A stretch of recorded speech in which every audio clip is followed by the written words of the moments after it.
नमस्कार, मी डी.टी. आंबेगावे. आपण पाहत आहात सत्य पोलीस टाइम्स. सर्व प्रकारच्या अभावांपासून मानवाची मुक्तता व्हावी याकरिता आपलं सबंध जीवन व्यतीत करणाऱ्या वेचणाऱ्या सर्व महामानवांना प्रथमतः विनम्र अभिवादन करतो. आपण जो काही हा शिव जन्मोत्सव साजरा करतो आहोत त्याला उपमा द्यायचीच झाली तर तथागत बुद्धांच्या जीवनातील एका शब्दाचा एका प्रसंगाचा संदर्भ प्रारंभीच आपल्या समोर नमूद करणं मला गरजेचं वाटतं की एखाद्या झाडाकडे बघून तथागत असं म्हणत आपण साधारणतः असा शब्द वापरतो की हे झाड आहे. तथागत हे झाड आहे असा शब्द कधी वापरत नसत. ते असं म्हणत की हे झाड होत आहे. कारण हे झाड प्रत्येक क्षणाला वाढत असतं, प्रत्येक क्षणाला त्याला नवी पालवी फुटत असते, दरवर्षी नव्यानं ते मोठं होत असतं. तसं आपला हा शिवजयंतीचा उत्सवही हा शिवजयंतीचा उत्सव आहे असं मी म्हणणार नाही. हा शिवजयंतीचा उत्सव होतो आहे असं मी म्हणेल. कारण दरवर्षी त्याच्यामध्ये नवनवे उपक्रम, नवनवी जी काही आपली विचारशक्ती आहे, कल्पनाशक्ती आहे, आपण ती ऍड करत आहात.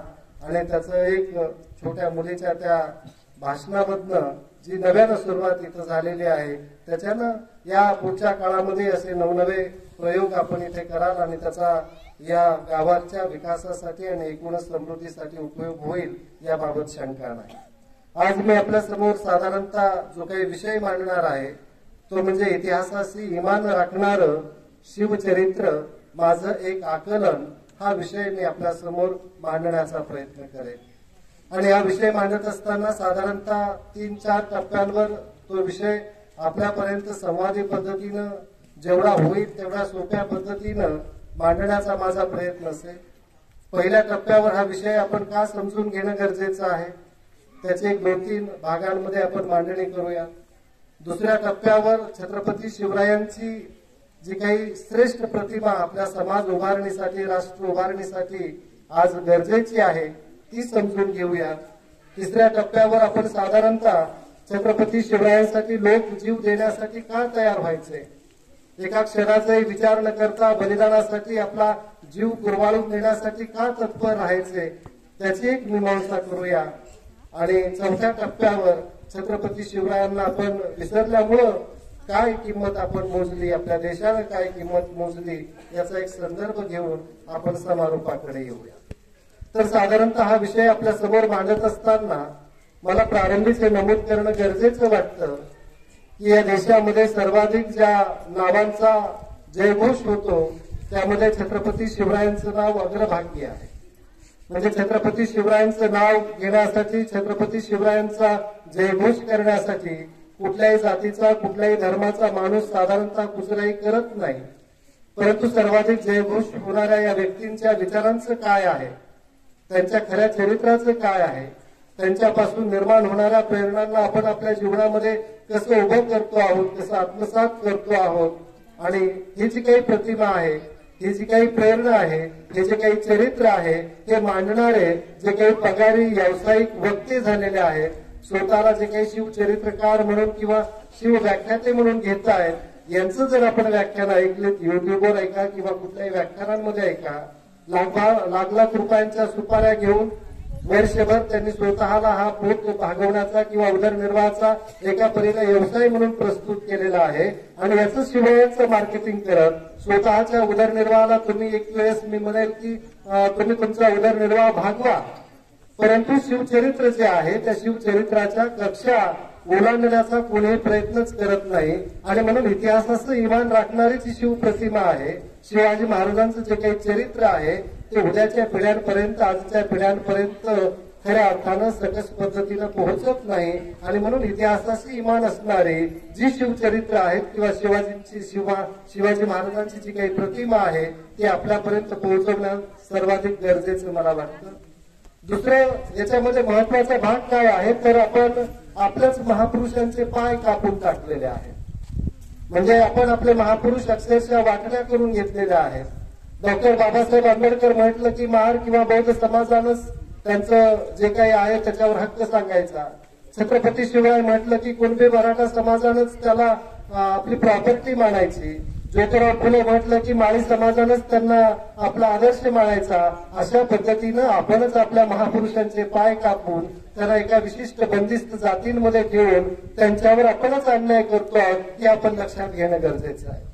त्याचबरोबरीनं दुसरं एक आपण महत्वाची बाब आपल्या डोक्यामध्ये आपण घेतली पाहिजे की जसं वडिलांच्या नंतर त्यांच्या इस्टेटीमध्ये वाटा मागण्यासाठी अगदी खालच्या स्तरावर जसं भावाभावांमध्ये बहिणींमध्ये वाद होता तशाच पद्धतीची काहीची अवस्था या महापुरुषांची सुद्धा झालेली आहे की त्या महापुरुषांना अक्षरशः आपण अगदी खालच्या स्तरावर जाऊन आपल्या जातीमध्ये बंदिस्त करण्याचा प्रयत्न करतो आहोत. दुसऱ्या स्तरावर आपण बघितलं तर छत्रपती शिवरायांचा वारसा काय आहे, छत्रपती शिवरायांचे विचार काय आहेत, छत्रपती शिवरायांचं खरं कार्य काय आहे याच्यावर ज्या सखोलतेनं चर्चा होणं गरजेचं होतं. त्याच्यावर आपण आपल्या बुद्धी सामर्थ्याच्या पद्धतीनं खर्ची घालणं गरजेचं होतं. त्याच्यापेक्षा आपण त्यांच्याविषयीचे पूर्ववाद जास्त चर्चेला घेतो आहोत. म्हणजे छत्रपती शिवरायांना कोण गुरु होते की नाही याच्यावर चर्चा करताय. छत्रपती शिवरायाच्या घोड्यावर बसायचे किंवा ती घोडा होती की घोडी होती याच्यावर चर्चासत्र होत आहेत. छत्रपती शिवरायांनी जे अफजल खानाचा कोथळा बाहेर काढला ती वागणं काही होती का नव्हती त्याच्यावर चर्चा होत आहेत. जी काही भवानी तलवार आता इकडे आणायचा प्रयत्न होतोय ती भवानी तलवार शिवाजी महाराजांचीच होती का, ती भवानीलाच दिलेली होती का याच्यावर चर्चा होत आहेत. आणि म्हणून ज्याचा खऱ्या अर्थानं छत्रपती शिवरायांच्या प्रेरणांशी काही संबंध नाही, ज्या अतिशय क्षुल्लक गोष्टी आहेत याच्यावर आपण आपली बुद्धिमत्ता खर्ची घालतोय आणि या देशातली प्रतिगामी व्यवस्था जाणीवपूर्वक अशा पद्धतीचे वाद उकरवून टाकून आपल्या पुढे अशा पद्धतीच्या वादांचे तुकडे टाकून ते चघळवण्यासाठीचे प्रयत्न करतायत आणि आपण त्याला बळी पडतोय. आणि म्हणून माझा प्रयत्न असेल की अशा पद्धतीच्या पोकळ वादांमध्ये आपण आपलं बुद्धी सामर्थ्य, आपली विचारशक्ती, आपला वेळ, आपल्या भावना खर्ची न घालता छत्रपती शिवरायांना आपल्या मुलांच्या जीवनामध्ये आपल्याला उभं करायचं असेल, आपल्या समाजामध्ये त्यांची प्रेरणा आपल्याला खऱ्या अर्थानं पोहोचवायची असेल आणि राष्ट्र उभारणीमध्ये छत्रपती शिवरायांचं योगदान, त्यांच्या चरित्राचं आपल्याला पेरायचं असेल तर आपल्याला त्याच्या पलीकडे जाऊन विचार करावा लागेल. आणि तो विचार करायचा असेल तर पहिल्यांदा आपल्याला छत्रपती शिवरायांची या देशामध्ये जी काही प्रतिगामी प्रतिमा तयार करण्यात आलेली आहे, छत्रपती शिवराय म्हणजे पुरोगामी विचारांचा विरोधी असणारा जो काही नेता म्हणून किंवा एक राजा म्हणून जो प्रस्तुत केला जातोय. आणि आज आपण जर बघितलं तर त्या प्रतिगामी प्रतिमेचा वापर या देशातली जी काही सनातन व्यवस्था आहे, जी या देशातली प्रतिगामी व्यवस्था आहे ती मोठ्या प्रमाणात करून घेताना दिसते आहे. आणि म्हणून छत्रपती शिवरायांची जी स्थिर प्रतिमा तयार करण्यात आली आपल्या डोक्यामध्ये ती साधारणतः अशी आहे की छत्रपती शिवराय आपल्याला सुरतेच्या पलीकडे जाऊ दिले नाहीत. म्हणजे अफजल खानाचा कोथळा बाहेर काढणारे छत्रपती शिवराय, शाहिस्ते खानाची बोले छाटणारे छत्रपती शिवराय, आग्र्यावरून सुद्धा करून औरंगजेबाला फसवणारे छत्रपती शिवराय याच्या पलीकडे साधारणतः छत्रपती शिवरायांचा विचार जात नाही. चौथी एकदा पास झाला विद्यार्थी की त्याच्या पुढच्या पदवी स्तरापर्यंत छत्रपती शिवरायांचा त्याच्या कुठे संबंधच येऊ दिला जात नाही अभ्यासक्रमामध्ये. आणि म्हणून छत्रपती शिवरायांचा हा जो काही स्थिर प्रतिमेच्या माध्यमातून आपल्या डोक्यामध्ये संकुचित ज्या काही भावना निर्माण केलेल्या आहेत त्या आपल्याला बघायच्या असतील तर एक भावना अशी केलेली आहे की छत्रपती शिवराय म्हणजे मुसलमानांचे विरोधी. परंतु खरा इतिहास आपण जर बघितला तर छत्रपती शिवरायांनी जे पहिलं सैन्य उभं केलं त्याच्यातल्या पायदळाचा पहिला सरसेनापती जर कोण होता तर तो होता नूरबेग, म्हणजे तो होता मुसलमान. छत्रपती शिवरायांचे सर्वात जवळचे अंगरक्षक जे 30 होते त्याच्यामध्ये 20 अंगरक्षक हे मुस्लिम समाजाचे होते. अफजल खानाच्या भेटीच्या वेळी छत्रपती शिवरायांच्या मोजक्या 10 सैन्याला घेऊन गेले, त्यातला एक होता सिद्दी हिलाल, हा मुस्लिम होता. छत्रपती शिवराय आग्र्यावरून जे सुटले त्यावेळी त्यांच्या जागी ज्याला झोपवणं सर्वात विश्वासू सहकारी ते जे घेऊन गेले ते होता मदारी मेहतर, तो होता मुसलमान. छत्रपती शिवरायांच्या सैन्यामधलं सर्वात अपडेट जे सैन्य होतं ते म्हणजे तोफखाना, त्या तोफखान्याचा आणि समुद्र नाविक दलाचा जो प्रमुख होता तो नाविक दलाचा प्रमुख होता सिद्दी हिलाल आणि तोफखान्याचा प्रमुख होता तो इब्राहिम खान.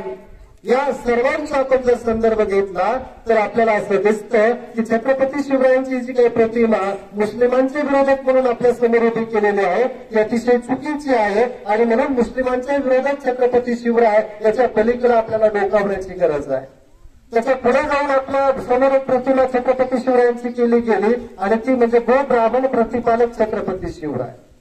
मेवाडी भूषण म्हणून ज्या महात्मा ज्योतिराव फुलेंनी छत्रपती शिवरायांचा पेवाडा लिहिला, छत्रपती शिवरायांची सर्व जी काही मूळ कागदपत्र आहेत त्या सर्व कागदपत्रांमध्ये कुठेही ना त्यांच्या मुद्रेवर ना त्यांच्या पत्रांवर ना त्यांच्या आज्ञापत्रांमध्ये कुठेही स्वतःला ते गो ब्राह्मण प्रतिपालक म्हणून घेत नाही.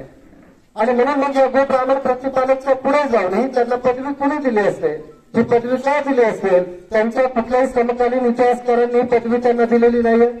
त्यांच्या समकालीन कुठल्याही कागदपत्रांमध्ये ऐतिहासिक दस्तऐवजांमध्ये ते आपल्याला सापडत नाहीये.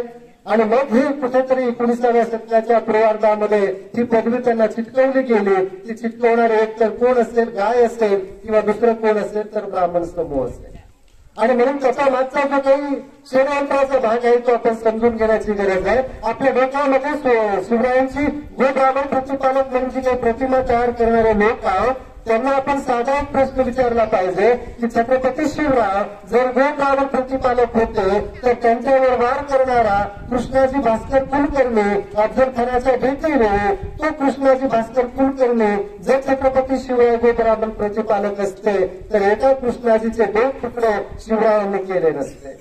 छत्रपती शिवरायांनी आयुष्यभर ज्या काही लढाया लढल्या त्यांना साधी जखम झाली नव्हती. त्यांना आयुष्यामध्ये एकच जखम झाली आणि तो वार केला होता कृष्णाजी भास्कर कुलकर्णीनं. त्याच्यानंतर आपण जर बघितलं तर आपण प्रश्न विचारायला पाहिजे की औरंगजेबाचा सेनापती मिर्झा राजे जयसिंग ज्यावेळी महाराष्ट्रामध्ये शिवरायांवर चालून आला, स्वराज्य गिळंकृत करण्यासाठी आला, त्यावेळी त्याच्या विजयासाठी यत्न कुणी घातले तर या देशातल्या ब्राह्मण समुदायाने यत्न घातले. या देशामध्ये क्षत्रियांचा राजा म्हणून शिवछत्रपतींनी राज्याभिषेक करण्याची घोषणा ज्यावेळी केली त्यावेळी राज्याभिषेकाच्या मार्गामध्ये आडवे कोण झोपले होते, त्यांना प्रखर कुणी विरोध केला तर तो ब्राह्मण समुदायाने केला होता. छत्रपती शिवरायांची समाधी 300 वर्षानंतर ज्यांनी शोधून काढली, 4 दिवस अखंड मेहनत घेऊन शोधून काढले, त्याच्यावर पुष्प वाहिले. त्या ज्योतिरावांनी पुष्प वाहिल्यानंतर छत्रपती शिवरायांच्या समाधीवरची ती फुलं ज्या भटांनी पायाने उडवली आणि सांगितलं की या कुलमताची तू पूजा मानतोस का, तर मग छत्रपती शिवरायांना तुम्ही आदर्श मानत असाल, त्याला तुम्ही पालक मानत असाल तर इतिहासामध्ये, वर्तमानामध्ये आणि भविष्यामध्ये तुमच्या डोक्यामध्ये छत्रपती शिवरायांना जो विरोध होतोय तो विरोध नक्कीच गो ब्राह्मण प्रतिपालक शिवरायांच्या पलीकडे जाणारा विरोध आहे. आणि म्हणून या दृष्टिकोनातून छत्रपती शिवरायांचं चरित्र आपल्यासमोर मांडणं सर्वाधिक गरजेचं वाटतं. तिसरा एक महत्वाचा घटक या विषयाची प्रस्तुतता आपल्यासमोर मांडताना मला सांगणं गरजेचं वाटतं की आज या ठिकाणी जी छोटी मुलं बसलेली आहे, आज या ठिकाणी जी तरुणाई आहे, आज या ठिकाणी जे पालक आहेत, या पालकांना आजच्या काळामध्ये आपल्या मुलांच्या जीवनामध्ये, आपल्या मुलांच्या आयुष्यामध्ये छत्रपती शिवरायांची प्रेरणा उतरवायची असते. या मुलांच्या स्वप्नांमध्ये छत्रपती शिवरायांची स्वप्न आपल्याला पेरायची असतील, बघायची असतील तर त्या दृष्टीने सुद्धा या शिवचरित्राकडे आपण संवादी होणं गरजेचं आहे. आपण आपल्या अंगणामध्ये साधं एखादं रोप लावतो, त्याच्यावर पाणी टाकल्यानंतर एक पापुद्रा त्या गुंजाला होतो, तो पापुद्रा पाणी वाहून नेतो म्हणून तो पाणी वाहून जाऊ नये म्हणून त्याला आपण आळं घालतो. त्याचा शेंडा कुणी कापू नये, कुणी खाऊ नये, आपण त्याला कुंपण घालतो.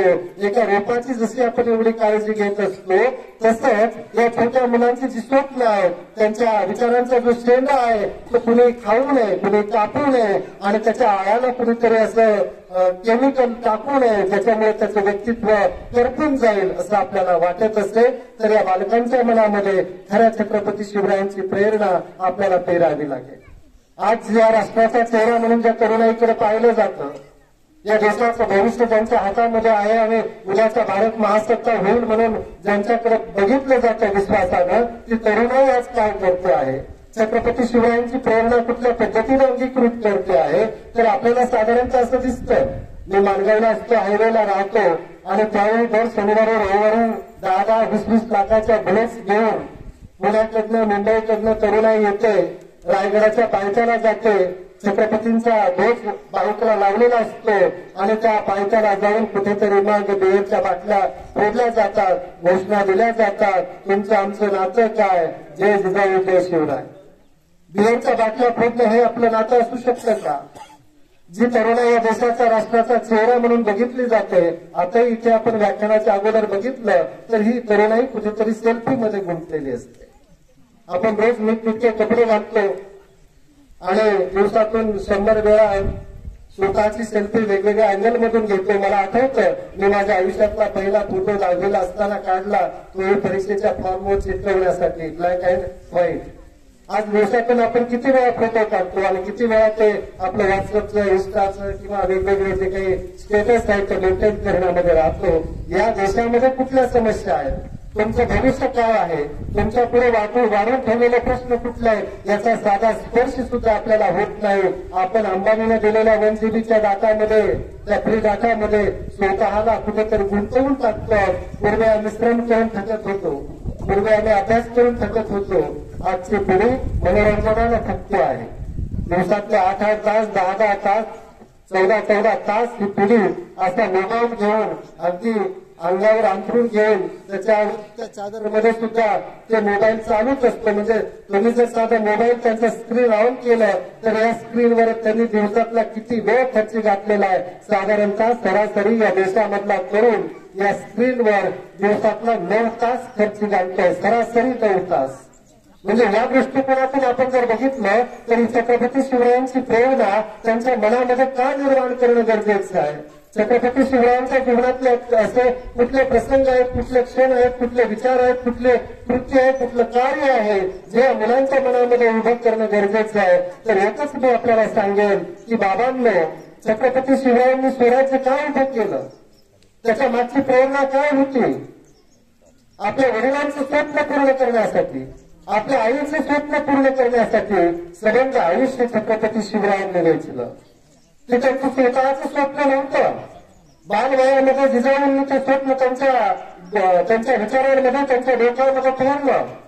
ज्या त्यांच्या वडिलांना स्वराज्य उभा करण्यामध्ये अपयश आलं, त्या वडिलांचं स्वप्न पूर्ण करण्यासाठी त्यांनी आपलं आयुष्य खर्ची घातलं. आज आपण जर बघितलं तर पालक मुलांचं स्वप्न पूर्ण करण्यासाठी आयुष्य खर्ची घालताय, ते कष्ट घेताय. तुम्हाला कष्टांची जाणीवच नाही आहे. आणि म्हणून काय होतं की ज्या गोष्टी रेडीमेड मिळतात, म्हणजे आपल्या मुलाला ऊन लागू नये, उन्हाळा आला की आपण त्याला छत्री देतो, घरामध्ये कूलर लावतो, घरामध्ये एसी लावतो, उन्हाळा त्याला लागू नये, त्याला गरम होऊ नये, त्याला गरमी होऊ नये म्हणून आपण घरामध्ये सगळ्या सुख सुविधा देतो.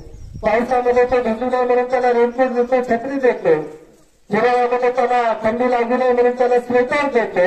आणि हा जो काही निसर्ग आहे तो आपल्या मुलांना स्पर्श करण्याच्या ऐवजी असाच वाढून जातो. त्याला थोडंसं प्रतिकूल परिस्थितीची झळ बसू द्या, त्याला तुम्ही जे पाहिजे ते लगेच वाढून ठेवू नका.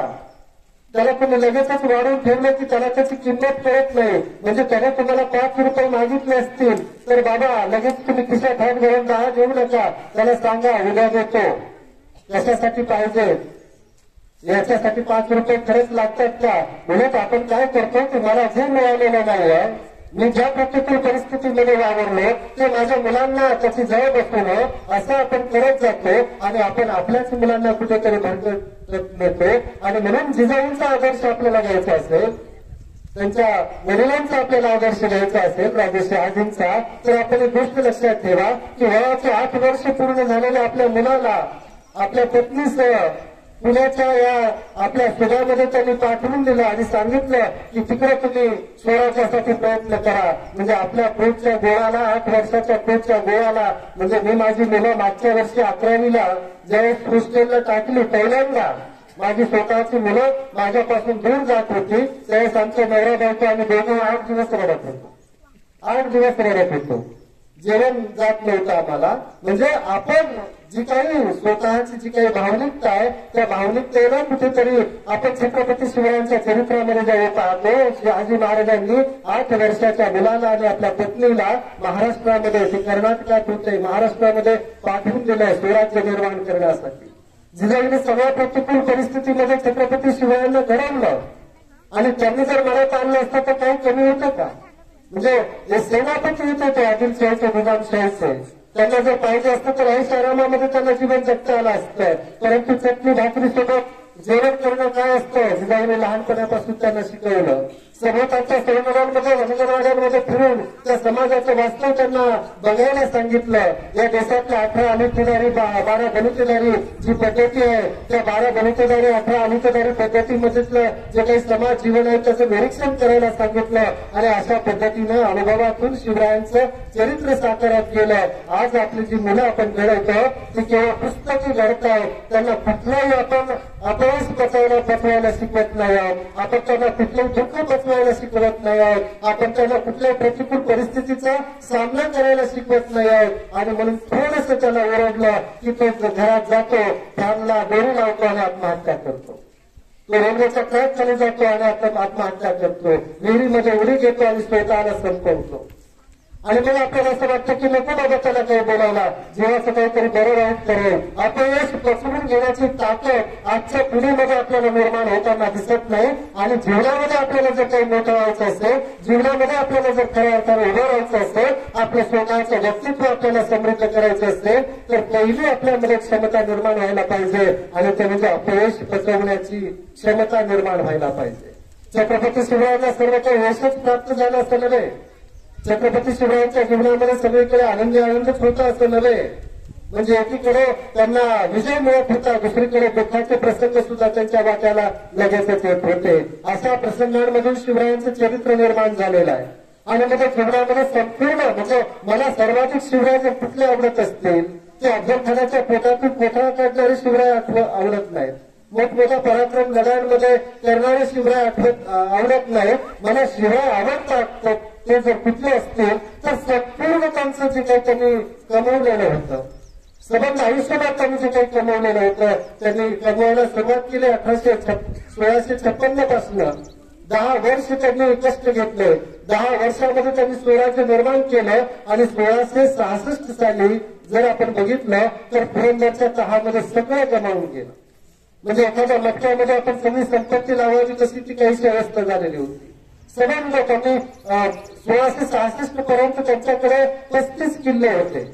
1666 त्यांना 35 किल्ले होते. 5 लक्ष हुंचा त्यांचा महसूल प्रदेश होता. पुरंदरचा तळ झाला. 23 किल्ले औरंगजेबाला द्यावे लागले. फक्त 12 किल्ले शिवरायांकडे राहिले.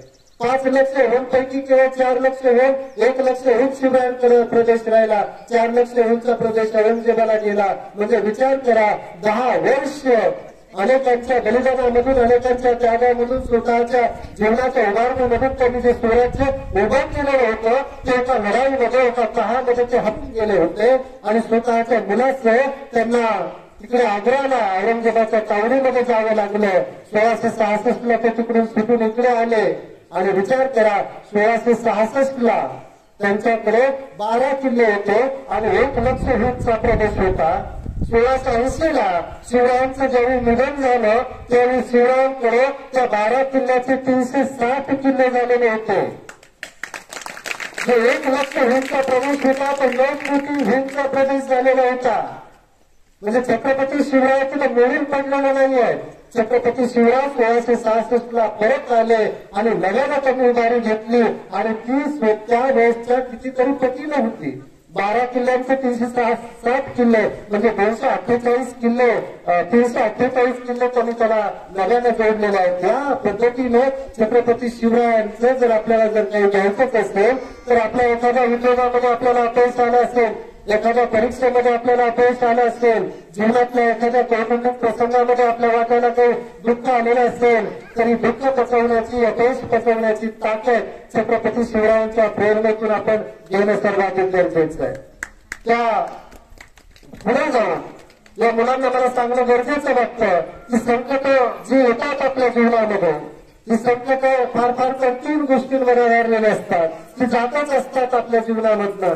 एक तर तो जाण्यासाठी काळ जावा लागतो, एक तर ते जाण्यासाठी परिस्थिती बदलावी लागते किंवा एक तर ते पैशाशी निगडीत संकट असतात. परंतु कुठलंही संकट हे कायमस्वरूपी आपल्या जीवनामध्ये आलेलं नसतं आणि म्हणून आपण कुठल्याही परिस्थितीमध्ये धीर सोडता कामा नये.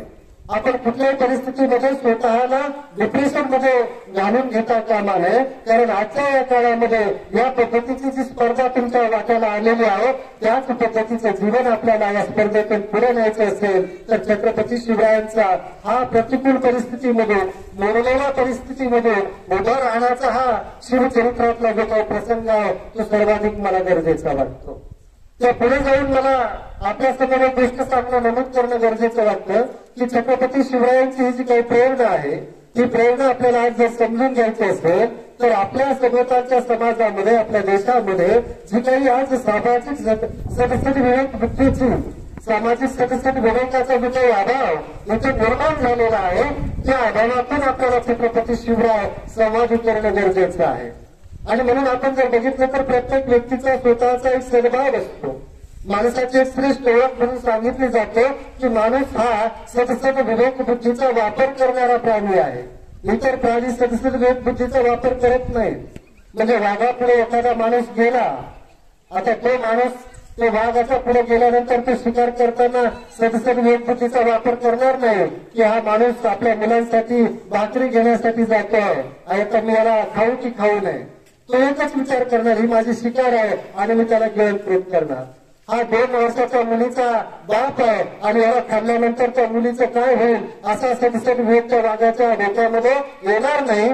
जगामध्ये प्राणीसृष्टीमध्ये माणूस असा एकमेव प्राणी आहे ज्याला सदस्य विवेक आहे, चांगलं काय आणि वाईट काय, समाजातल्या कुठल्या गोष्टीला आपण पाठबळ द्यावं, कुठल्या गोष्टीचं आपण समर्थन करावं, कुठल्या गोष्टीला आपण मदत करावी याचा एक सदस्य विवेक समाजामध्ये चांगल्या पद्धतीने जर रुजला असेल तर तो समाज कुठल्याही प्रतिकूल परिस्थितीमध्ये उभं राहण्यासाठी कधीही मागे राहत नाही. आणि म्हणून जगामध्ये जपानचा जो आदर्श घेतला जातो तो यासाठी घेतला जातो. भारतामध्ये हा सदस्य विवेक जर खऱ्या अर्थानं कुठल्या समाजाला असेल तर तो पारसी समाजाला आहे. हा जो पारसी समुदाय आहे हा भारताची फाळणी झाल्यानंतर या देशामध्ये जो स्थिर स्थावर झाला. सिंधी समाज जो आहे तो पाकिस्तानच्या सिंधमधून इकडे आला होता. तांब्या आणि स्वतःच्या अंगावरच्या कपड्यांशिवाय त्यांच्याकडे काही नव्हतं. आज त्यांना ना कुठलं रिझर्वेशन आहे ना त्यांना कुठल्या सवलती मिळालेल्या आहेत. पण या देशातला उद्योगांमधला सर्वात वरच्या स्तरावरचा जो समुदाय असेल तर तो पारसी आणि सिंधी समुदाय आहे. आणि पारसी समाजाचं एक वैशिष्ट्य आहे ते जे काही दान देतात, जे काही ते समाज कार्य करतात ते त्यांनी जे केलेलं आहे ते संशोधनासाठी दान देतात, ते शाळांसाठी दान देतात, ते विद्यापीठांसाठी दान देतात, ते हॉस्पिटलसाठी दान देतात. ते अशा पद्धतीने मंदिरं बांधण्यासाठी त्यांनी कधी दान दिलेलं नाही आहे. त्यांनी समाजाच्या जे काही हॉल आहेत त्याच्यासाठी दान दिलेलं नाही आहे. तर या राष्ट्राची या समाजाची उभारणी करण्यासाठी आणि खऱ्या अर्थानं हे राष्ट्र उभं करण्यासाठी ज्या संस्थांची ज्या व्यवस्थांची ज्या साधनांची गरज आहे त्याच्यासाठीच ते दान देतात. हा त्यांचा जो विवेक आहे हा विवेक त्यांच्या समाज जीवनामध्ये सुद्धा आपल्याला पाहायला मिळतो. आणि म्हणून तो रस्त्यावर कधी आंदोलन करताना दिसत नाही, कधी सार्वजनिक संपत्तीची मोडतोड करताना दिसत नाही, तो कधी बसेस जाळताना दिसत नाही, तो कधीचे रेल्वेचे ट्रॅक उखडताना दिसत नाही. तर हा समाज अतिशय विधायक पद्धतीने समाजाचं आणि राष्ट्राचं कार्य करत असतो.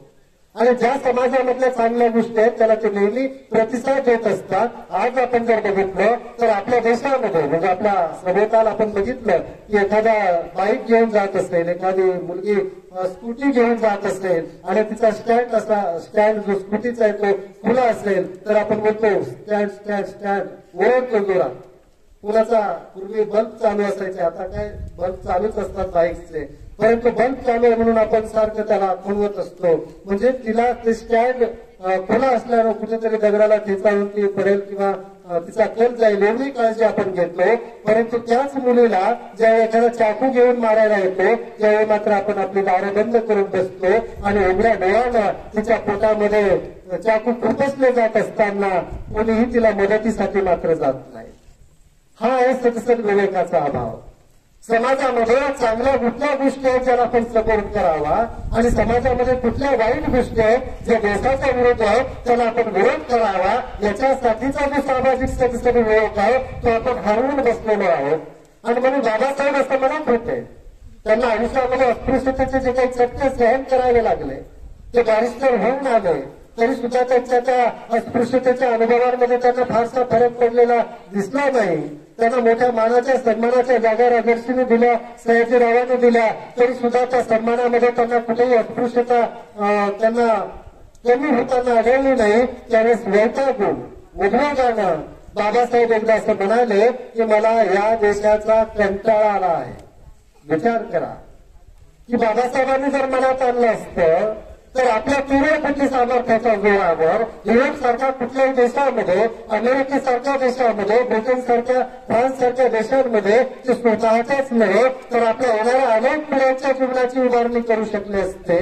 परंतु बाबासाहेब त्याच्या पुढे जाऊन एक वाक्य बोलतात की मला या देशाचा कंटाळा आला आहे, परंतु माझा सामाजिक सदस्य विवेक मला माझ्या या देशाच्या अगोदर, माझ्या समाजाच्या अगोदर विचार करू देत नाही.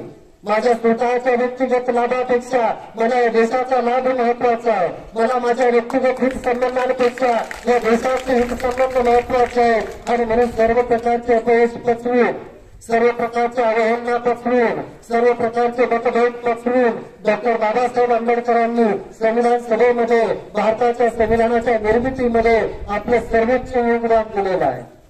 त्यांना मधुमेहाचा आजार होता, त्यांना डोळ्यांचा आजार होता, जवळजवळ 56 प्रकारचे आजार बाबासाहेबांच्या शरीरामध्ये वास करत होते.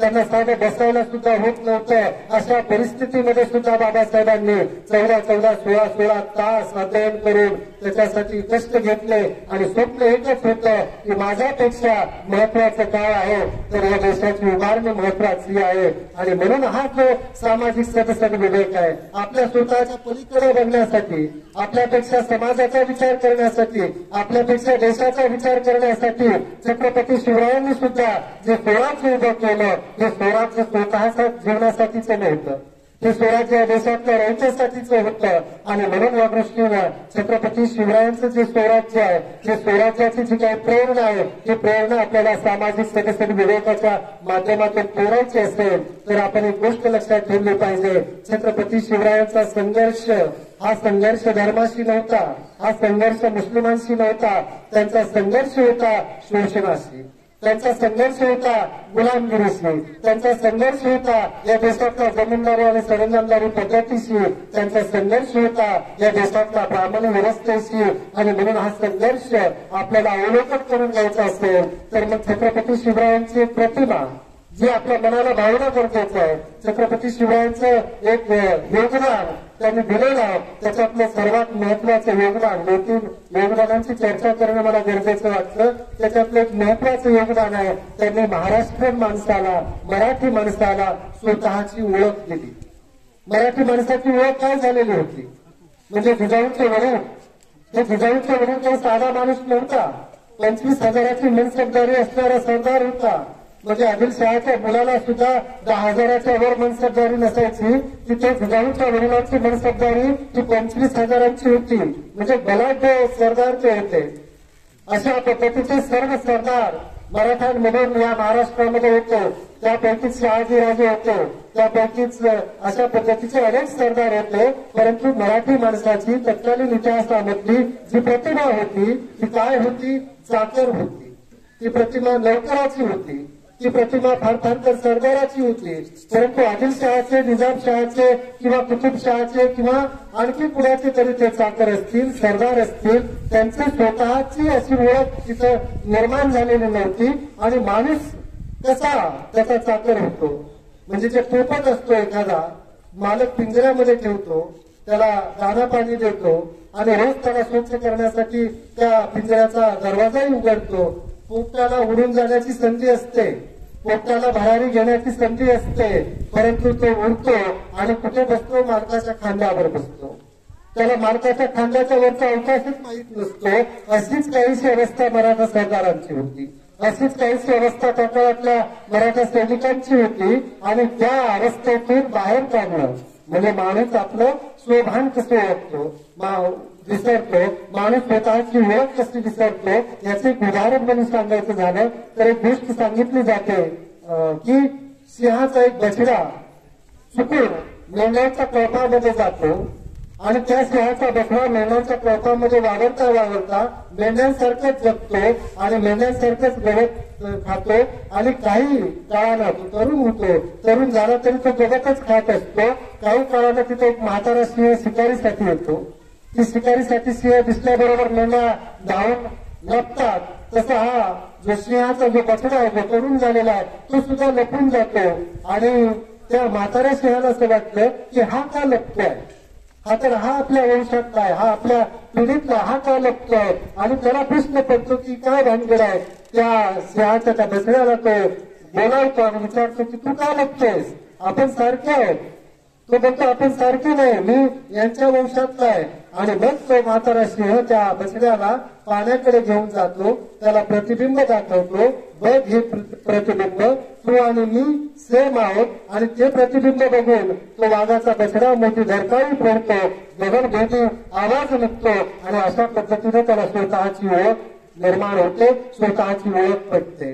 ही जी काही बछडे होते मराठी शाळेमधले, त्या बछड्यांना स्वतःची ओळख निर्माण करून देण्याचं काम जर कोणी केलं असेल तर ते छत्रपती शिवरायांनी केलं. आणि म्हणून आपल्याला ओळख जर कुणाची असेल, आपल्या मेजमाप आणि आपल्या माणुसकीचं माप जर कोण असेल तर ते छत्रपती शिवराय आहेत. आणि हे आपण विसरता कामा नये. ही आयडेंटिटी आहे आपली.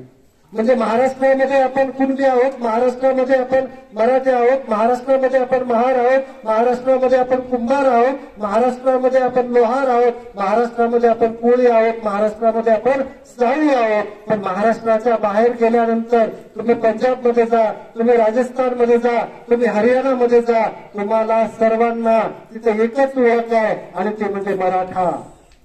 महाराष्ट्रातून आला तो कोण आहे, मराठा आहे. आणि मराठा ही ओळख आजची नाही आहे, ती छत्रपती शिवरायांपासूनची ओळख आहे. आणि म्हणून छत्रपती शिवरायांनी या देशातल्या मोडलेल्या समाजाला उभा करण्यासाठी जी ओळख दिली, त्यांचे जे मावळे ते काही परंपरेने शूरवीर नव्हते. मेंढपाळामधून, कुंभाराच्या याच्यातून, लोहाराच्या खाणींमधून किंवा साळ्यांच्या माळ्यांच्या घरांमधून त्यांनी मावळे शोधलेले होते. त्यांना काही शोधण्याची परंपरा नव्हती, त्यांचा तो काही राजघराण्याचा वारस नव्हता. तुम्ही त्यांचे सर्व सौंदर्य बघा, अतिशय सामान्य कुटुंबातून ते आलेले होते. आणि ते केवळ काही भावा प्रांतातलेच होते असं नव्हे. म्हणजे पन्हाळगडाच्या त्या याच्यातून वेड्यातून सुटण्यासाठी छत्रपती शिवरायांचा वेश परिधान करणारा जो शिवा काशीद होता, हा शिवा काशीद काही या मावळचा नव्हता. तो पन्हाळगडाच्या पायथ्याला नेवापूर नावाचे गाव आहे, त्या खेड्यातला होता, गावी समाजाचा पोरगा होता. की सैनिकांचे कापता कापता तो शिवरायांच्या सहवासात आला आणि फार दिवस झाले नव्हते त्याला, 6 ते 7 महिने झाले होते छत्रपतींच्या छावणीमध्ये येऊन. आणि त्याला फक्त विचारण्यात आलं की तू छत्रपती शिवरायांचा वेश परिधान करून तू सैन्याच्या तावडीत जातोस का. क्षणाचाही विचार न करता तो तयार झाला. त्या फाजल खानाच्या सैन्यामध्ये जाणं किंवा त्या शत्रूच्या सैन्यामध्ये जाणं म्हणजे परत जिवंत येणं शक्यच नव्हतं. त्याचे 2 तुकडे होणार, त्याचं मुंडक उडवलं जाणार, हे स्वच्छ होतं. तरी सुद्धा तो तयार झाला. आणि हा जो शिवा काशीद होता त्या काही वारसदार नव्हते त्याची कुणी, म्हणजे त्या प्रेरणा नव्हत्या. अशा पद्धतीच्या प्रेरणा त्यांनी निर्माण केल्या, अशा पद्धतीची स्वओळख निर्माण केली.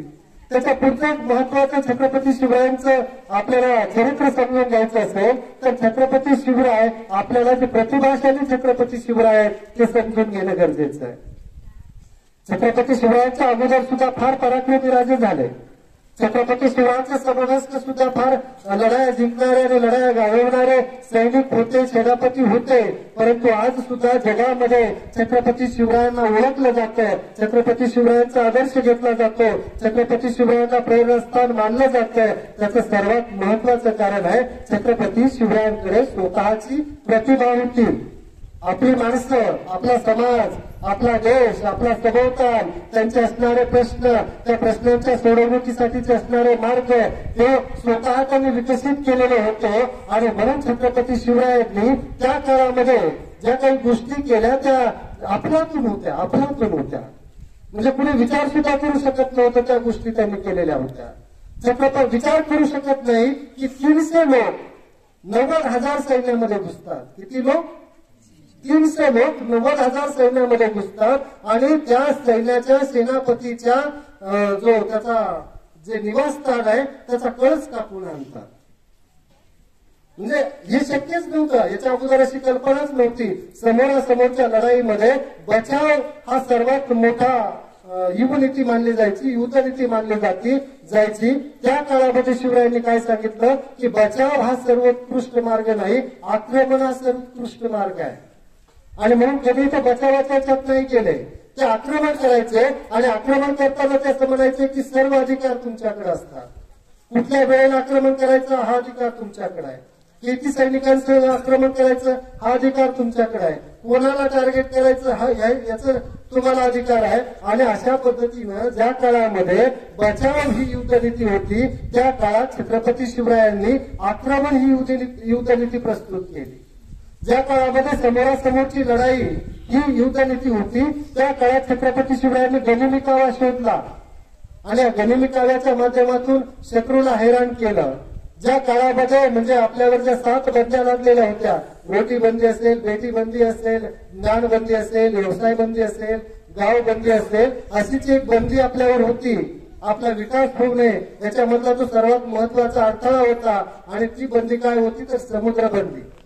समुद्रामध्ये तुम्ही प्रवास केला, समुद्रामध्ये तुम्ही प्रवेश केला की तुम्ही हिंदू धर्म बुडवला, तुम्ही पाप केलं असं मानलं जायचं. आणि म्हणून कुठलाही राजा त्या समुद्रामध्ये, कुठलाही नेता त्या समुद्रामध्ये जात नव्हता. आणि गेलं तर म्हणजे 19व्या 20व्या शतकामध्ये सुद्धा टिळकांना त्याच्यासाठी प्रायश्चित्त घ्यावं लागलं समुद्रातून इंग्लंडला गेले म्हणून. ही का बंदी होती तर त्या काळामध्ये ज्ञानाचा जो मार्ग होता तो समुद्रातून होता. त्या काळामध्ये जी काही औद्योगिक क्रांती झाली होती, जी काही भरभराट झाली होती ती समुद्रमार्गे झालेली होती. आणि ही भरभराट बहुजन समाजामध्ये होऊ नये, या देशातल्या सामान्य माणसामध्ये होऊ नये म्हणून ही समुद्र बंदी या देशातल्या प्रतिगामी व्यवस्थेनं आपल्यावर लादली होती. या प्रतिगामी व्यवस्थेच्या समुद्र बंदीला पहिला फाटा जर कुणी दिला असेल तर तो छत्रपती शिवरायांनी दिला. म्हणजे विचार करा की आपला समुद्र आणि या समुद्रातून फिरण्यासाठी आपल्याला पोर्तुगीजांना पैसे द्यावे लागायचे. म्हणजे त्या काळातल्या राजांच्या बायकांना, त्यांच्या घरच्या माणसांना समुद्रातून इकडून तिकडे जायचं असेल तर तिकीट काढून पैसे देऊन जावं लागायचे. छत्रपती शिवरायांना फार पोचलं की आपला समुद्र आहे, आपली जागा आहे आणि मालकी मात्र यांची आहे, हे गुण आहे. त्या काळामध्ये आपल्याकडे ते तंत्रज्ञान नव्हतं बोटींचं वगैरे. त्या काळात शिवरायांनी इंग्रजांना, पोर्तुगीजांना मागणी केली की आम्हाला जरा शिकवा. परंतु विचार करा, पाश्चात्य लोक तुम्हाला सर्व काही देतील परंतु तंत्रज्ञान देणार नाही, त्यांचं जे ठेवा आहे तो देणार नाही. आणि म्हणून इंग्रजांनी जाताना एक विधान केलं होतं की तुम्हाला आम्ही स्वातंत्र्य दिलं, आमच्या मालकीचं तुम्हाला हे देश तुम्हाला आता आम्ही सुपूर्द करतोय, परंतु तुम्हाला आम्ही आमचं शेक्सपियर देणार नाही. शेक्सपियर हे त्यांच्या कल्चरचं प्रतीक आहे. आणि म्हणून जी संस्कृती आहे, जे तंत्रज्ञान आहे ते त्यांनी कधीच दिलं नाही. छत्रपती शिवरायांनी स्वतः बोटी बांधल्या, आपल्याच सैन्यामधल्या, आपल्याच रयतेमधल्या लोकांना निवडलं आणि स्वतः बोटी बांधल्या. पहिल्या 20 बोटी ज्यावेळेस त्यांनी बांधल्या त्यावेळेस एक पत्र आहे पोर्तुगीजांचं की शिवरायांचं जे आरमार आहे, नाविक दल आहे, हे आमची एक ब्रिगेड उद्ध्वस्त करून टाकेल 5 मिनिटांमध्ये. पोर्तुगीजांनी त्यावेळी जे काही विधान केलं होतं ते काही अतिशयोक्ती होती असं नव्हे, अतिशय प्रायमरी लेवलचं होतं. परंतु त्याच्यामध्ये रिसर्च करत संशोधन करत त्याला एवढं प्रगल्भ केलं छत्रपती शिवरायांनी की ज्या पोर्तुगीजांना इंग्रजांनी पराभूत केलं त्याच इंग्रजांना, म्हणजे इंग्रजांनी ज्यांना पराभूत केलं पोर्तुगीजांना, त्या इंग्रजांना छत्रपती शिवरायांनी पराभूत केलं नाभिक दलामध्ये. जी मुंडेरीची लढाई झाली त्या लढाईमध्ये इंग्रजांना आपण पराभूत केलं. आणि विचार करा की या पद्धतीच्या ज्या बोटी आहेत, संगमेश्वरी बोटी ज्याला म्हटलं जातं, या संगमेश्वरी बोटींची दहशत इंग्रजांच्या त्या सैन्यामध्ये सुद्धा होती.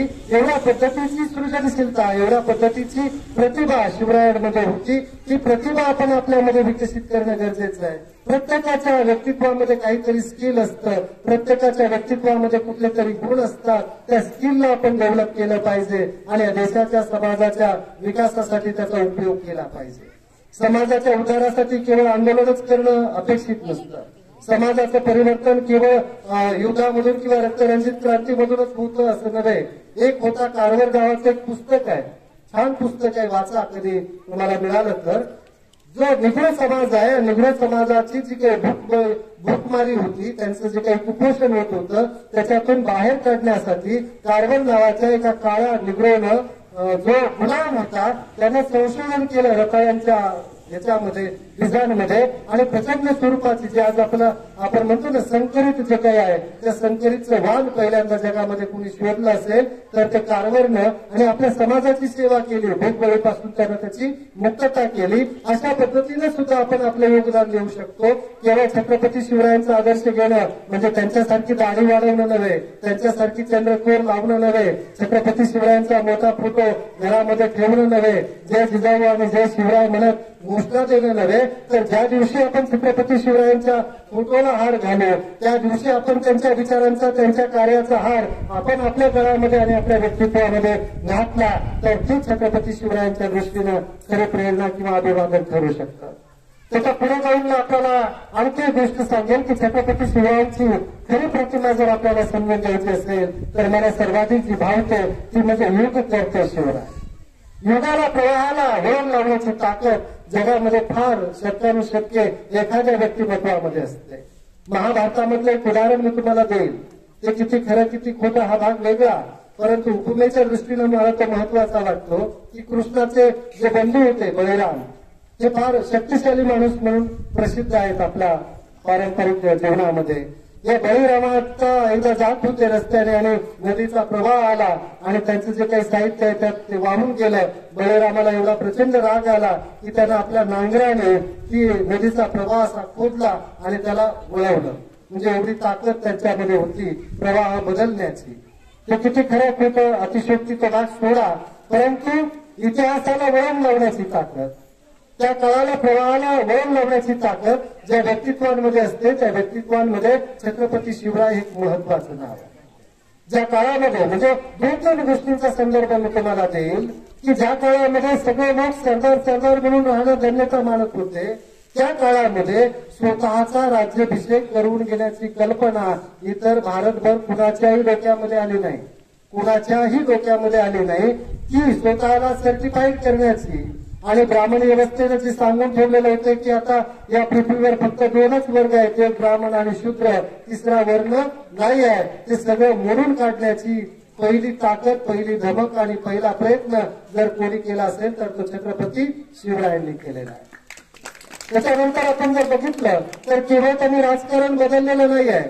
त्या काळातलं 1672चं एक मराठीतलं पत्र आहे, त्या एका मराठीतल्या पत्रामधले 100 शब्द असतील तर त्याच्यातले 87 शब्द हे उर्दू आणि फारसी भाषेतले असायचे. एवढं मराठीवर आक्रमण उर्दूचं आणि फारसी भाषेचं झालेलं होतं. 1680ला शिवरायांचा राज्याभिषेक झाला त्यावेळी त्या मराठी भाषेतले जे पत्र आहे त्यावेळी त्याच्यात फक्त 50 शब्द राहिले होते. म्हणजे अशा पद्धतीनं मराठी भाषेवरचं आक्रमण सुद्धा त्यांनी बाजूला केलं. त्या काळामध्ये मोगली पोशाख जो होता, इस्लामी राज्यांचा जो काही पोशाख होता तो पोशाख आदर्श मानला जायचा, त्याला मॉडेल मानलं जायचं. त्या काळामध्ये छत्रपती शिवरायांनी स्वतःला मॉडेल म्हणून प्रस्तुत केलं. आज तो जेरेतोप त्यांचा असेल, त्यांचा पोशाख असेल, हे सुद्धा त्या काळाच्या संस्कृतीवर त्यांनी केलेला एक प्रकारचा विजय होता. आणि या पुढे जाऊन त्यांनी स्वतःचं नाणं सुरू केलं, स्वतःचं शके सुरू केलं. स्वतःच्या काळापासून, स्वतःच्या राज्याभिषेकापासूनच ते शके सुरू केलं, स्वतःचं चलन सुरू केलं. पुढे पेशवाईमध्ये ते आपण बंद केलं आणि मुघलांचं चलन आपण वापरू लागलो आणि तिथूनच स्वराज्याची वाताहत व्हायला सुरुवात झाली. म्हणजे आपला पैसा आपला राहिला नाही, तो कुणाचा झाला तर तो मुघलांचा झाला. जसं आज डॉलरला महत्व आहे त्या काळामध्ये ते मुघलांच्या नाण्यांना महत्व होतं. तर अशा पद्धतीने एक युग निर्माण केलं आणि सर्वात महत्वाचा सेन्स त्यांनी आपल्याला काय दिला असेल तर सर्वात महत्वाचा सेन्स दिला तो होता कॉन्स्टिट्यूशनचा सेन्स. त्यांनी पहिले स्वप्न पाहिलं या जगामध्ये, देशामध्ये, महाराष्ट्रामध्ये की मला दिल्ली जिंकायची आहे. माझे 6-7 जिल्ह्यांपुरतं मला राज्य मर्यादित ठेवायचे नाही आहे. कर्नाटकच्या मोहिमेवर, दक्षिणेच्या मोहिमेवर ते ज्यावेळेस होते त्यावेळेस इंग्रज यांना पोर्तुगीजांच्या त्या एका चित्रकाराला बोलताना ते असं म्हणतात की माझं अंतिम लक्ष्य, माझं अंतिम उद्दिष्ट हे दिल्ली जिंकण्याचं आहे. या अंतिम उद्दिष्टापासून त्यांचे पुढचे जे वारसदार आहेत ते पुढे उत्तरोत्तर दूर होत गेले. आणि विचार करा की छत्रपती शिवरायांच्या नंतर दिल्लीला महादजी शिंदेने 18 वर्ष संरक्षण दिलं. त्यांच्या इच्छेने तिथं बादशाह बसलेला होता मुघलांचा. पेशव्यांनी अटकेपार झेंडे लावले, परंतु कुणीही दिल्लीच्या तख्तावर बसलं नाही. का बसलं नाही? तर छत्रपती जे आपले महादजी शिंदे होते ते कुणाचे सहाय्यक होते? नाना फडणवीसाचे सहाय्यक होते. नाना फडणवीस कुणाचा चाकर होता? पेशव्यांचा चाकर होता. पेशवा कोणाचा चाकर होता? छत्रपती संभाजी महाराजांचे जे पुत्र होते राजा छत्रपती शाहू महाराज त्यांचे ते चाकर होते. आणि छत्रपती शाहू कुणाचे चाकर होते? तर ते मोगल बादशहाचे चाकर होते. म्हणजे छत्रपती शिवरायांनी जे स्वप्न पेरलेलं होतं की मला दिल्ली जिंकायची आहे, ते जे स्वप्न तिथून पुढे विरत गेलं. हा सेन्स आपण विसरत गेलो. आणि आज भारत स्वतंत्र झाल्यानंतर सुद्धा या महाराष्ट्राचा आजपर्यंत या देशाला पंतप्रधान मिळू शकलेला नाही आहे. कारण आज या महाराष्ट्रामध्ये भारत स्वतंत्र झाल्यानंतर महाराष्ट्रामध्ये यशवंतराव चव्हाणांसारखे नेते झाले, शरद पवारांसारखे नेतृत्व आहेच. त्यांच्या मनामध्ये काही काळ हा सेन्स होता, परंतु आज महाराष्ट्रातल्या कुठल्याही नेत्याला दिल्लीचं राज्य जिंकावं, दिल्लीमध्ये पंतप्रधान व्हावं असा साधा विचार सुद्धा स्पर्श करत नाही. आपलं दुर्दैव आहे. गुजरात आपल्यापेक्षा फार छोटं राज्य आहे. त्यांनी ते स्वप्न बघितलं, प्रत्यक्षात उतरवलं. उत्तर प्रदेश हे फार मागासलेलं राज्य आहे. जगाला सर्वाधिक पंतप्रधान उत्तर प्रदेशने दिले. बिहार सारख्या मागासलेल्या राज्यांनी पंतप्रधान दिले, परंतु आपण मात्र पंतप्रधान पदाचे स्वप्न बघत नाही आहोत. याचा अर्थ छत्रपती शिवरायांनी आपल्याला जो सेन्स दिलेला आहे तो आपण कुठेतरी विसरलेला आहोत, हे लक्षात घेतलं पाहिजे. शेवटचा एक मुद्दा आपल्यासमोर मांडणं मला गरजेचं वाटतं. वेळेच्या अभावी मला कल्पना आहे, परंतु एक मुद्दा आपण सर्वाधिक लक्षात घेणं गरजेचं आहे की छत्रपती शिवरायांसाठी जे त्यांचे मावळे होते, त्यांची जी रयत होती, त्यांचं जे सैन्य होतं, त्यांचे जे सेनापती होते, क्षणाचाही विचार न करता बलिदान देण्यासाठी का तयार होत होते? का तयार होत होते? हा एक प्रश्न आपल्या मनाला आपण विचारला पाहिजे. काही उदाहरणं आपण जर घेतली, ती प्रसिद्ध जी उदाहरणं आहेत ती सुद्धा आपण घेतली, त्यांची विधानं आपण जर बघितली, तर पन्हाळगडावरून विशाळगडाकडे जाताना त्या खिंडीमध्ये जी पूर्वी घोडखिंड होती, त्याला पावनखिंड हे नाव शिवरायांनी दिलं. त्या घोडखिंडीमध्ये जो बाजीप्रभू देशपांडे आहे, या बाजीप्रभू देशपांडेंनी सांगितलं की राजा तुम्ही पुढे जा, तुम्ही विशाळगडावर जा, मी इथं थांबतो आणि गनिमांना इथं रोखतो, भले माझे काही होऊ देत, मला त्याची पर्वा नाही. छत्रपती शिवरायांनी त्याला समजवण्याचा प्रयत्न केला की बाबा इथं तू थांबलास तर तुझ्या जीवाचं बरं वाईट होऊ शकतं, मला तुला गमवायचं नाहीये. त्यावेळेस या बाजीप्रभू देशपांडेने असं म्हटलं होतं, राज मला काही झालं तरी चालेल, लाख मेले तरी चालतील, परंतु लाखांचा पोशिंदा मरता कामा नाही. पुरंदरच्या किल्ल्याचा जर आपण विचार केला त्या लढाईमध्ये जो दिलेर खान होता, हा दिलेर खान त्या किल्ल्याचा किल्लेदार जो होता आपला पुरंदरचा, त्या मुरारबाजी, या मुरारबाजी दोन्ही हाताने लढत होता. दोन्ही हातात पट्टे होते, तलवारी होत्या आणि लढत होता. त्याचं ते शौर्य बघून दिलेर खान फिरा झाला, त्यांच्या जवळ जाऊन बोलला, अरे तू तुझ्या जीवाचं एवढं काय करून घेतोस, तू आमच्याकडे ये, तुला मोठा सरदार करतो, तुला मोठा पगार देतो, तुला मोठे द्रव्य देतो. त्यावेळी त्या मुरारबाजीने असं म्हटलं, अरे तू कोण मला हे देणारा, तू कोण मला हे बोलणारा, मी शिवाजीचा सैनिक आहे, मी शिवाजीचा सैनिक आहे, मी तुझ्या त्या पैशांवर, तुझ्या त्या द्रव्यावर, तुझ्या त्या मनसबदारीवर थुंकतो. आणि अक्षरशः त्याने त्याच्याकडे बघून थुंकलं आणि मग त्याने तो जो बाण आहे तो बाण काढला आणि त्याचं मुंडकं उडवलं मुरारबाजींचं, तरी सुद्धा त्यांचं धड लढत होतं. म्हणजे शिर कलम झालेलं होतं तरी सुद्धा मुरारबाजीचं धड लढत होतं. ती निष्ठा तिथे जमलेली दिसते. तानाजी मालुसरेंचं उदाहरण जर घेतलं, मुलाचं लग्न आहे घरामध्ये स्वतःच्या, आणि छत्रपती शिवराय म्हणतात की तो सिंहगड मला जो गड आहे तो मला खुणावतोय. तर त्यावेळेस तानाजींनी काय म्हटलं, आधी लगीन कोणाचं, कोंडाण्याचं, नंतर रायबाचं. आपण काय बोललो असतो, घरात असं आहे, घरात असं आहे, हे आणायचं आहे, ते आणायचं आहे, क्षणाचाही विचार न करता तिथं बलिदान त्यांनी दिलं. या पद्धतीची शिवा काशीद ज्यावेळेस त्या तावडीमध्ये सापडला, त्याने एकच सांगितलं, विनंती केली त्या याला की तुम्ही मला माझ्या पाठीमध्ये खंजीर खुपसू नका, माझ्या पाठीमध्ये तुम्ही भाला मारू नका, मला मारायचं असेल तर माझ्या छातीमध्ये मारा, कारण मेल्यानंतर सुद्धा सैन्याला माझ्या शिवराजाला कळू दे की हा मावळा पळून गेलेला नाही आहे, त्याने पाठ दाखवलेली नाही आहे. ही जी प्रेरणा आहे, प्रेरणा कुठून येते, ती प्रेरणा का आली, तर त्याची काही कारणं आपण समजून घेणं गरजेचं आहे. त्याचं महत्वाचं कारण असं होतं की छत्रपती शिवरायांनी आपल्या रयतेच्या जीवाची काळजी घेतली, आपल्या रयतेच्या संपत्तीची काळजी घेतली. कुठला राजा चांगला, कुठल्या राज्याचं राज्य चांगलं असं कशावरून ओळखावं, त्याची खूण काय आहे, तर त्याची सर्वोत्कृष्ट खूण आहे मित्र होती काय आहे, तर हे राज्य चालू असताना जर आपल्याला मागच्या राज्याची आठवण आली नाही तर समजावं हे राज्य चांगलं आहे. आज ज्यावेळी महागाई वाढते आणि आज आपल्याला असं वाटतं की बरं मनमोहन सिंग भले बोलत नव्हता पण बरा होता, मनमोहन सिंग भले बोलत नव्हते, भाषणं करत नव्हती, परंतु किमान सिलेंडर आपल्याला 350 रुपयाला देत होता. आज ते सिलेंडर 1200ला झालेला आहे. तो आपल्याला डिझेल 40 रुपये लिटरनं देत होता, आज ते 100 रुपयाला झालेला आहे. तो आपल्याला पेट्रोल 70 रुपयाला देत होता, आज ते 125 रुपये झालेला आहे. म्हणजे आजच्या राज्यात चालू असताना आपल्याला मागचं राज्य आठवतं आणि कधी तर आमचे आजोबा असं म्हणायचे, अरे इंग्रजांचंच राज्य चांगलं होतं, स्वकीयांच्या राज्यापेक्षा परकीयांचं राज्य आपल्याला चांगलं वाटत होतं. इतर राजे आणि शिवाजी राजे यांच्यामध्ये फरक काय होता.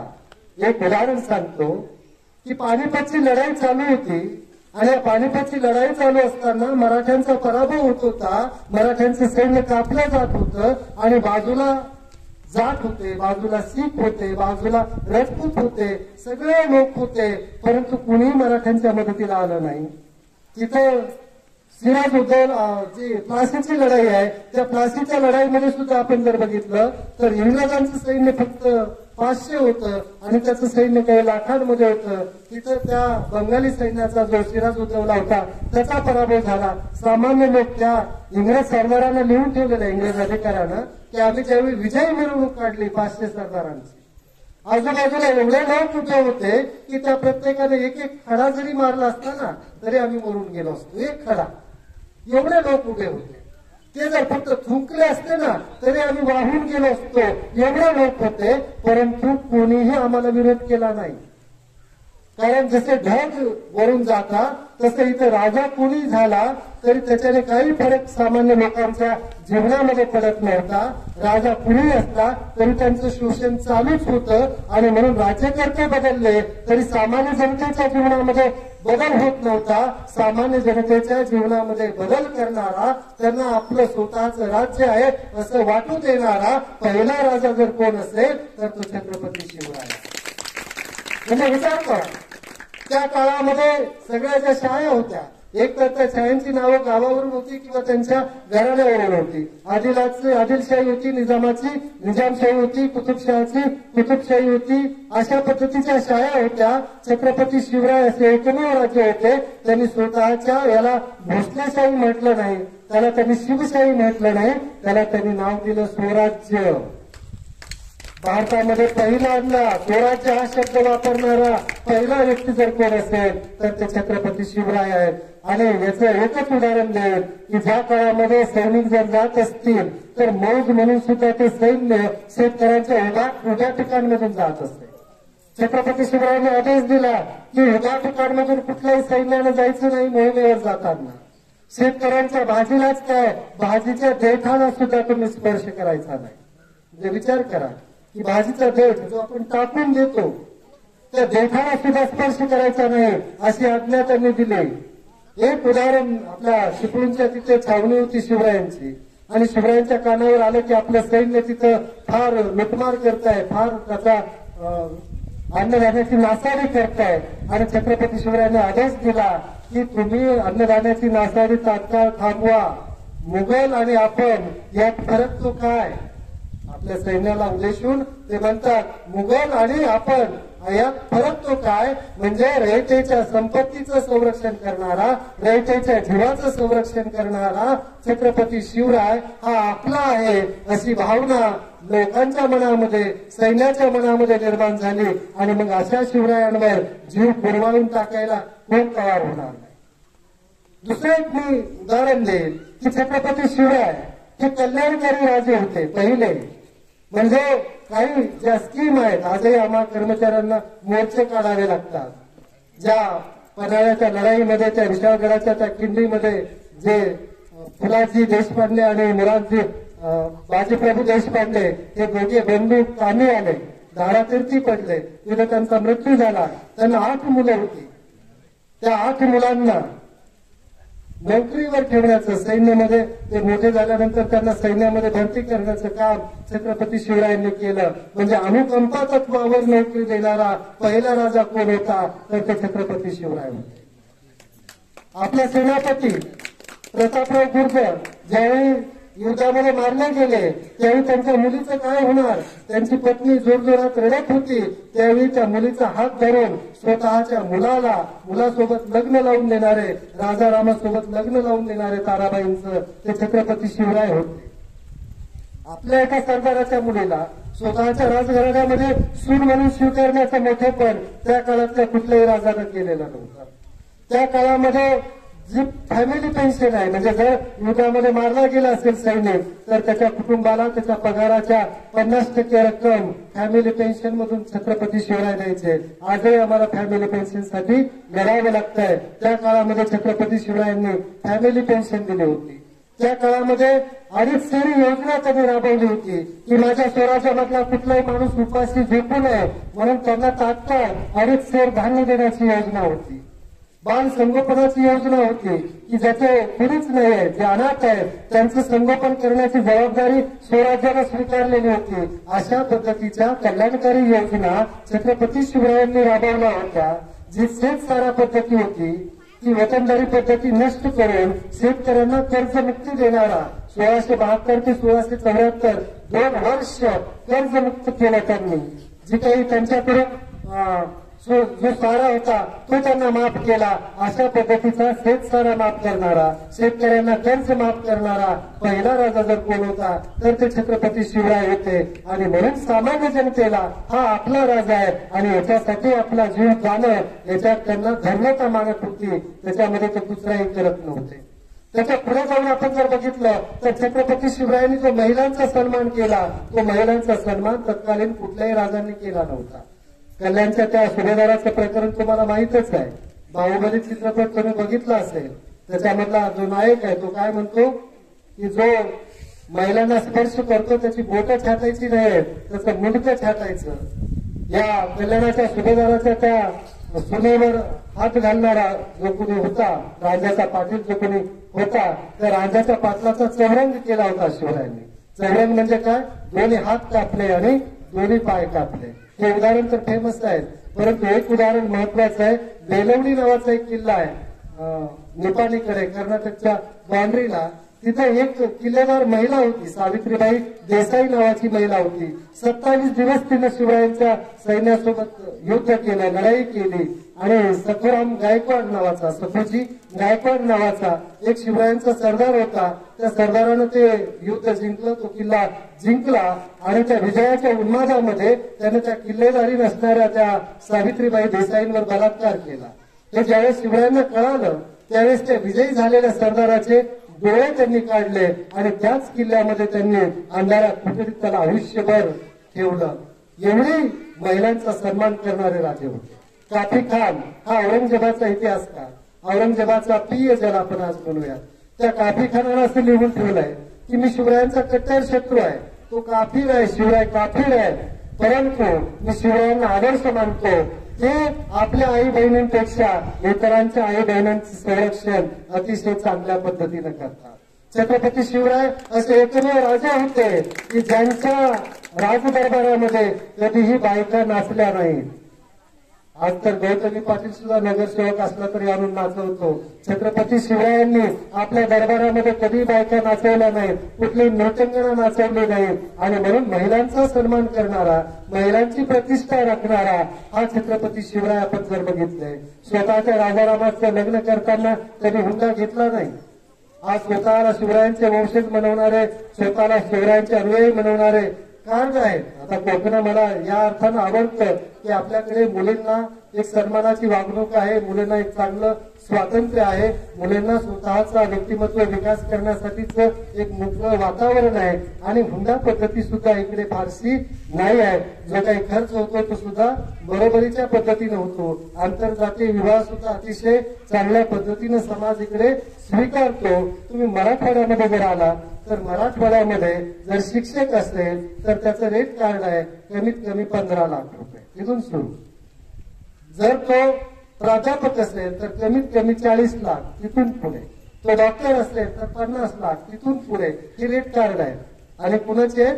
छत्रपती शिवरायांच्या समाजाचे, जे स्वतःला रक्ताचे जे काही म्हणून घेतात, आमच्या जातीचे छत्रपती शिवराय असं म्हणून घेतात, त्या समाजामध्ये हुंड्यासाठी पैसे नाहीत म्हणून मुलांना आत्महत्या करण्याची वेळ येते. आणि छत्रपती शिवरायांचे पुतळे मात्र मोठमोठे उभे करतात. छत्रपती शिवरायांच्या जयंत्या मोठमोठ्या साजऱ्या करतात. छत्रपती शिवरायांचा उद्घोष मोठ्या प्रमाणात साजरा करतात. परंतु छत्रपती शिवरायांचा हा आदर्श मात्र जीवनामध्ये उतरवत नाही. भले तुम्ही पुतळा उभे करू नका, भले तुमच्या घरामध्ये प्रतिमा तुम्ही लावू नका, परंतु किमान आदर्श जगा. आणखी एक महत्वाचा मुद्दा आपल्या पुढे ठेवणं गरजेचं वाटतं की छत्रपती शिवराय म्हणजे अखंड प्रेरणा स्त्रोत होते. कसे ते मोटिवेशन द्यायचे, कशी ते प्रेरणा द्यायचे, कसे ते तुम्हाला प्रोत्साहन द्यायचे. छत्रपती शिवरायांच्या ज्या काही योजना फसल्या, ज्या काही मोहिमा फसल्या, त्याच्यात एक महत्वाची मोहीम आहे ती म्हणजे आपली जंजिऱ्याची. त्यांना जंजिरा जिंकण्याचं त्यांचं स्वप्न होतं. 8 मोहिमा त्यांनी राबवल्या, त्यांना जिंकता आला नाही जंजिरा. जंजिरा कोणाला जिंकता आला नाही शेवटपर्यंत, म्हणून त्याला आपण अजिंक्य म्हणतो. आणि या जंजिऱ्याच्या एका मोहिमेचं उदाहरण मी तुम्हाला देईल की एका मोहिमेत असं ठरवण्यात आलं की जंजिरा किल्ल्याला पाठीमागच्या साईडने तिकडे अशा शिडी लावायची आणि शिडीवरून सैन्य आतमध्ये जाईल आणि शिडी लावण्याची जबाबदारी लायजा कोळी नावाच्या एका कोळी समाजाच्या व्यक्तीला दिली. अलिबागचा तो तिकडचं ते घराणं आहे आणि या लायमा कोळ्याला ती जबाबदारी दिली. एका आता विचार करा की ते जो सिद्धी असायचा तो सिद्धी काय करायचा, तर फार त्याला लढाई करावीच लागायची नाही. सैन्य असं वर आलं की ते लोक त्याला धरायचे, पोत्यामध्ये बांधायचे, पाय बांधून हात बांधून आणि पोत्यामध्ये बांधून त्याला समुद्रात फेकून द्यायचे. बाकी काय नाही, कारण तो चिंताच येणं शक्य नव्हतं. आणि मग या लायमा कोळ्याला ती जबाबदारी दिली. एका अंधाऱ्या रात्री अमावस्येच्या त्या गडाला त्याने शिड्या लावण्याची जबाबदारी घेतली. गडाला त्याने शिड्या लावल्या आणि तो वर जाऊन बसला. सैन्य कधी येतंय, काही कारणामुळे सैन्य तिथपर्यंत पोहोचू शकलं नाही. शिवरायांनी त्याला जबाबदारी एकच दिली होती, काय करायचं होतं, त्याला शिड्या लावायच्या होत्या आणि त्याला निघून जायचं होतं. तो म्हणाला की थोडा वेळ आपण थांबूया, सैन्य येण्याची वाट बघूया. सैन्य काही आलंच नाही, तो बसून राहिला. पहाट होण्याची वेळ आली. आता त्याच्या लक्षात आलं की सैन्य आता जागा होईल, त्यांच्या लक्षात येईल आपण इथे आहोत आणि शिड्या लावलेल्या आहेत. त्यावेळी मग त्याने काय केलं, त्या शिड्या काढल्या, जशा लावल्या होत्या तशा काढल्या आणि परत तो निघून गेला. आणि ज्यावेळेस शिवरायांना कळालं की त्या लायमा कोळ्याने काम केलेलं होतं, शिवाजी महाराजांनी त्याला दरबारामध्ये बोलावून घेतलं. आता लायमा कोळ्याला वाटलं की काहीतरी मोहीम फसली म्हणून आपल्याला मोठी शिक्षा होणार आहे. आणि छत्रपती शिवरायांनी त्याला बोलवून घेतलं.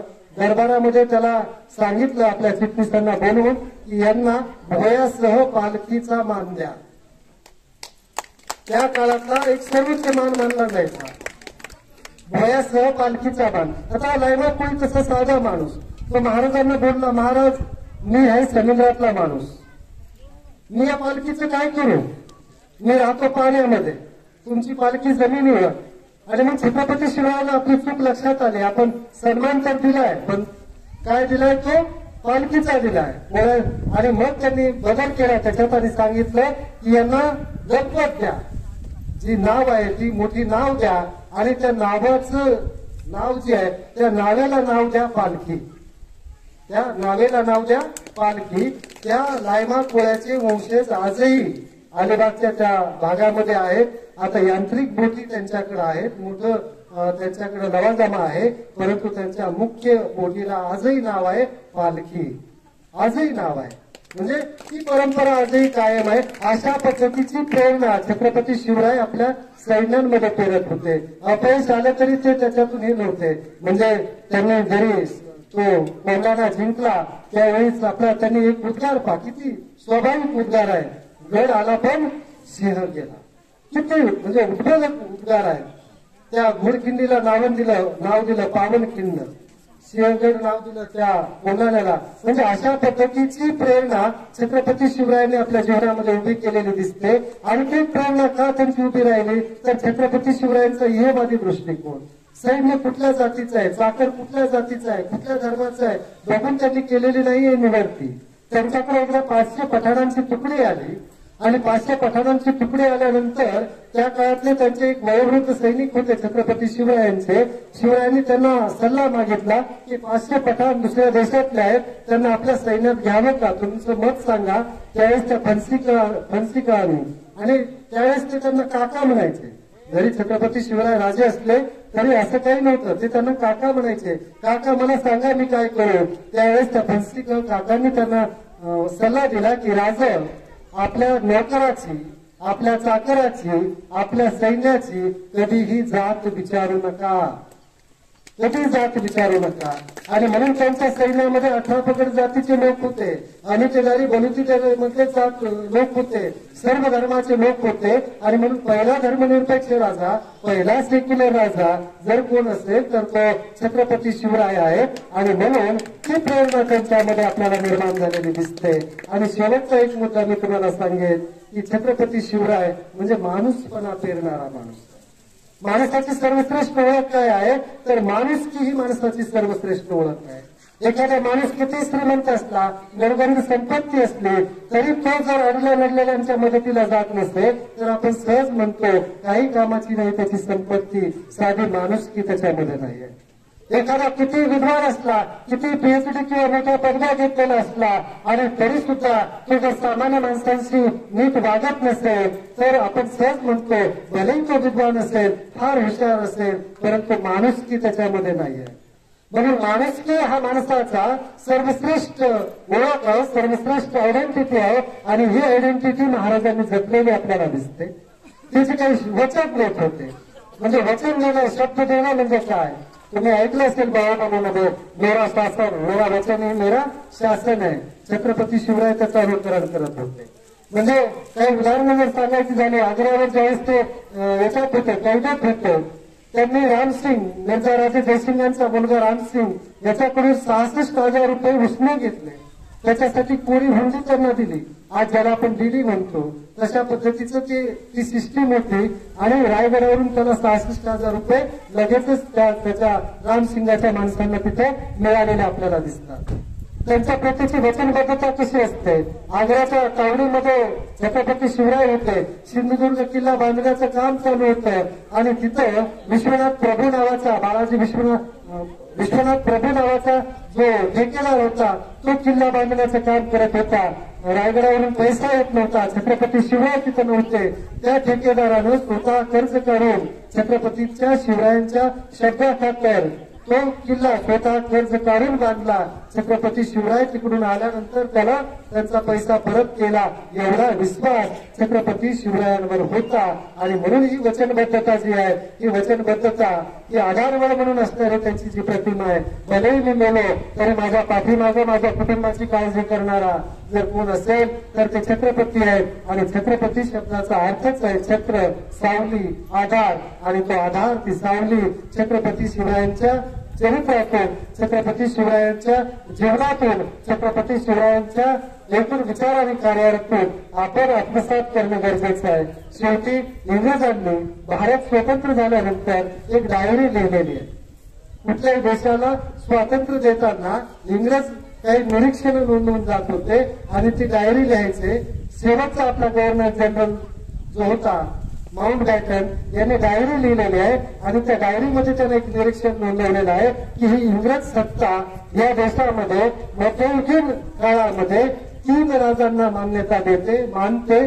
त्याच्या 3ऱ्या क्रमांकावरचं नाव आहे सम्राट अकबर, 2ऱ्या क्रमांकावरचं नाव आहे ते राजा रणजित सिंग जे पंजाबमध्ये होते आणि पहिलं नाव आहे ते आहे छत्रपती शिवराय. आणि छत्रपती शिवरायांवरचा अभिप्राय लिहिताना त्यांनी 3 गोष्टी लिहिलेल्या आहेत. त्याच्यात पहिलं त्यांना अभिप्राय लिहिला आहे की या देशामध्ये मध्ययुगीन काळात राष्ट्र म्हणजे काय, राष्ट्रीयत्व म्हणजे काय, राष्ट्रवाद म्हणजे काय याची जाणीव असणारा एकमेव राजा जर कोण असेल तर ते आहेत छत्रपती शिवाजी महाराज. दुसरं त्यांनी निरीक्षण नोंदवलं, अभिप्राय लिहिला छत्रपती शिवरायांविषयीचा की छत्रपती शिवाजी महाराज अजून 5 वर्ष त्यांना आयुष्य मिळालं असतं तर या भारताला जिंकणं आम्हाला शक्य झालं नसतं. आणि तिसरा अभिप्राय त्यांनी लिहिला, छत्रपती शिवरायांचे वंशज, छत्रपती शिवरायांचे अनुयायी, छत्रपती शिवरायांचे सैनिक, छत्रपती शिवरायांचा आदर्श विसरले म्हणून भारत गुलाम झाला. हा इंग्रजांनी लिहिलेला अभिप्राय आहे. हा अभिप्राय आपण आजही समजून घेण्याची गरज आहे आणि या दृष्टीनं छत्रपती शिवरायांची प्रेरणा आपण आत्मसात करण्याचा प्रयत्न करूया. आपण मला बराच काळ सहन केलं, ऐकलं, त्याबद्दल आपल्याला परत एकदा मनापासून धन्यवाद देतो आणि थांबतो. जय हिंद, जय शिवराय.